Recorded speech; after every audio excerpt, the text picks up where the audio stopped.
पर इतना जबरदस्त कब्जा बिठाना शुरू किया कि दक्षिण अफ्रीका में अंग्रेज ही बसने लग गए। किस्मत से दक्षिण अफ्रीका में जबरदस्त माइंस मिली। आपको मालूम होगा जोहान्सबर्ग जैसी जो जगह है वो गोल्ड माइंस के लिए जानी जाती है। यहां पर बहुत से जगह ऐसी बनकर आई जो गोल्ड और डायमंड माइंस के लिए जानी गई। कहते हैं अंग्रेजों की किस्मत जबरदस्त थी, जहां पैर डाल दिया वहां कुछ ना कुछ निकाल के बाहर आते थे।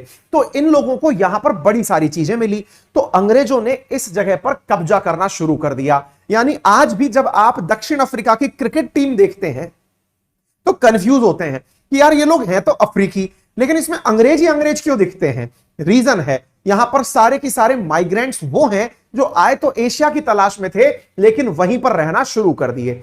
इन अंग्रेजों ने वहां के लोकल जो थे अफ्रीकी नागरिक, जो कि अश्वेत थे, जो कि रंग में थोड़े काले थे, उन लोगों को वहां से भगाना शुरू कर दिया और अंग्रेजों ने दक्षिण अफ्रीका के इस कॉर्नर पर कब्जा करना शुरू कर दिया।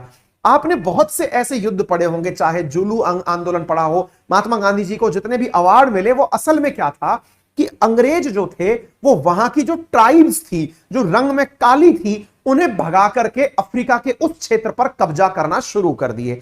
ऐसा अंग्रेजों ने हर क्षेत्र में किया। ये कम संख्या में आते थे लेकिन अनुशासन के चलते वहां से बहुत सारे लोगों को भगाने में कामयाब हो जाते थे। तो अंग्रेजों का ये जो कारनामा है ये सफल हुआ, और ये जो कारनामा सफल हुआ तो यहीं पर से शुरू हुआ श्वेत वर्सेस अश्वेत का आंदोलन। श्वेत वर्सेस अश्वेत की जो लड़ाई है, अंग्रेज जो थे वो अश्वेतों से घृणा करने लगे, और अश्वेतों से घृणा जो है वो धीरे धीरे वहां की सत्ता में भी दिखने लगी। अंग्रेजों ने शासन करने के लिए तो सारी पद जो है वो अंग्रेजों को ही दिए, गोरे लोगों को दिए, और फैक्ट्रियों में काम करवाने के लिए, माइंस में काम करवाने के लिए जो लोग बिठाए गए वो अश्वेत थे। उन्हीं में से एक थे आपके नेल्सन मंडेला।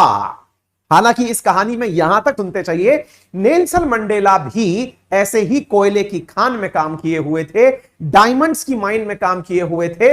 नौकरी के रूप में वो माइन में खदान का काम करते थे, खोदने का काम करते थे। क्लियर? उन्हें क्या समझ में आया कि अंग्रेज जो हैं वो उनके साथ में ट्रीटमेंट रंग के आधार पर कर रहे हैं, ना कि उनकी काबिलियत के आधार पर। अब आप पूछेंगे ऐसी क्या काबिलियत थी? नेल्सन मंडेला भी अंग्रेजों के द्वारा जो अश्वेत लोग थे उनके लिए जो स्कूलें खोली गई थी, मिशनरी स्कूल जो होती थी, उनमें से ही पढ़कर निकले थे। तो होने को इन्हें भी पढ़ाई का पूर्ण नॉलेज था, लेकिन उसके बावजूद भी इन्हें देश के अंदर कोई भी बड़ा पद नहीं मिला। लिपिक के अलावा इन्हें कोई भी कार्य करने के लिए नहीं मिला। अपने बचपन से लेकर युवा अवस्था में मिले इसी तिरस्कार के भाव ने नेल्सन मंडेला के अंदर अपने देश के अंदर रह रहे सभी लोगों के लिए नेतृत्व करने का साहस दिया। मैंने आपको फिर से कहा, वही व्यक्ति नेतृत्व करने की क्षमता रखता है जिसने कभी खुद से उस दुख को फील किया हो। नेल्सन मंडेला ने अपने इसी एम्पैथी के भाव से अफ्रीका के जनमानस के अंदर एक नेतृत्व का भाव पैदा किया और कहा कि ये जो श्वेत वर्सेस अश्वेत की लड़ाई है, इसे हमें मिलकर लड़ना है। अब्राहम लिंकन हो या मार्टिन लूथर किंग हो, जिन्होंने इसी प्रकार के आंदोलनों को हमेशा जन्म दिया, महात्मा गांधी ने जिन्होंने इस प्रकार के आंदोलनों को जन्म दिया, नेल्सन मंडेला ने भी सोचा कि अब मैं भी यहां पर सबको साथ लेकर के, चाहे गोरा हो या काला हो, उन्हें मैं एहसास कराऊंगा कि गलत क्या होता है। उन्होंने जब इस आंदोलन की शुरुआत की तो उसके बाद उन्हें देशद्रोह के आरोप में अंग्रेजों के द्वारा गिरफ्तार कर लिया गया। मेरी चाय ठंडी हो गई। अंग्रेजों के द्वारा जब उन्हें गिरफ्तार कर लिया गया तो उनकी गिरफ्तारी 1 दिन 2 दिन 4 दिन नहीं, अपितु मेरे प्यारे साथियों कुल 27 साल चली। आपको जान के आश्चर्य होगा, और देखिए यह मैं बात आपसे आज क्यों कह रहा हूं, क्योंकि हम में से बहुत सारे विद्यार्थी, हम में से बहुत सारे युवा आज इस स्थिति में पहुंच गए हैं कि उन्हें कष्ट के नाम पर अगर कोई धूप में खड़ा रहने के लिए भी कह दे तो शायद वो आंदोलन से पीछे हट जाएं। आप विचार करिए कि नेल्सन मंडेला जैसा आदमी, जिसके बारे में आज मुझे बोलते हुए 20 मिनट से ऊपर हो चुका है, दुनिया भर की किताबें जिनके ऊपर लिखी जा चुकी हैं, वो व्यक्ति अपने जीवन के 27 साल 8/7 के कमरे में बिताया। सोचिए, विचार करिए, यह आसान नहीं है। सुन लेना, मैं जिस क्लासरूम में खड़ा होकर के आपकी ये क्लास ले रहा हूं, इसकी भी कमरे की जो वॉल है वो 10x12 या 10x13 की है। सोच कर देखिए, 8x7 के अंदर यदि आपको जीवन के 27 साल बिताने हो, मैं कहता हूं कि मुझे कोई इस कमरे के अंदर दिन भर बिठा दे तो शायद मैं बीमार हो जाऊं।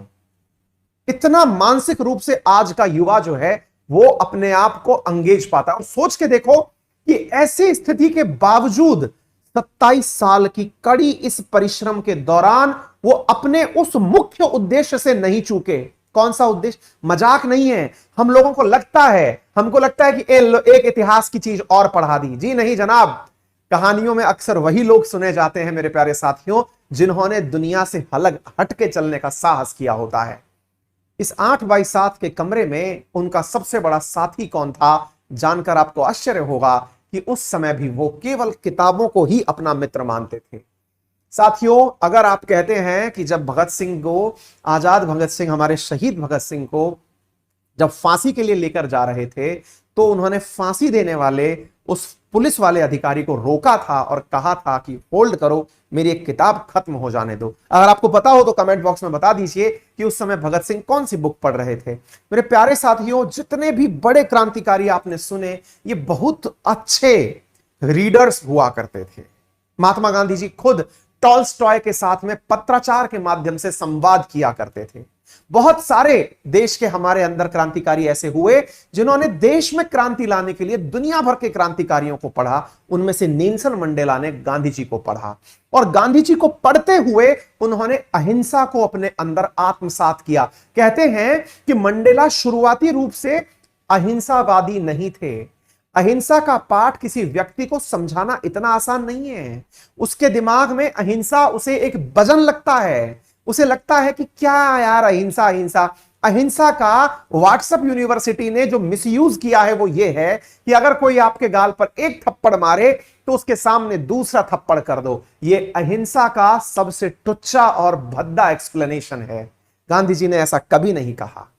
रामधारी सिंह दिनकर जी की एक पंक्ति अक्सर मैं अहिंसा को समझाते समय कोट करता हूं और वो ये है कि क्षमा शोभती उस भुजंग को जिसके पास गरल हो, उसका क्या जो दंतहीन विषहीन सरल हो। यानी कि क्षमा या अहिंसा उस व्यक्ति पर शोभा नहीं देती जो कमजोर है, शोभा उस व्यक्ति पर देती है जो मजबूत है। यानी अहिंसा मजबूत व्यक्ति को ही अपनानी चाहिए। कमजोर अगर अहिंसा का पाठ पढ़ाता है या खुद पालन करता है तो वो डरपोक या कायर समझा जाता है। यानी गांधी जी की अहिंसा में यदि यही बात होती तो वो भारत छोड़ो आंदोलन जैसा बड़ा आंदोलन का नेतृत्व नहीं करते जिसमें उन्होंने करो या मरो जैसा पाठ दिया। यानी कि जब वो अंग्रेजों को यह समझाने में कामयाब नहीं पाए कि ये प्यार से नहीं मानने वाले हैं, तो चलिए अब एक डंडा इनको दिखाते हैं और करो और मरो जैसा वो दिया गया। अर्थात आपको यह हमेशा याद रखना होगा कि अहिंसा जो है वो केवल ताकतवर का हथियार होता है। और इस बात को मंडेला ने अपने 27 साल के उस कमरे के अंदर रहकर के सीखा।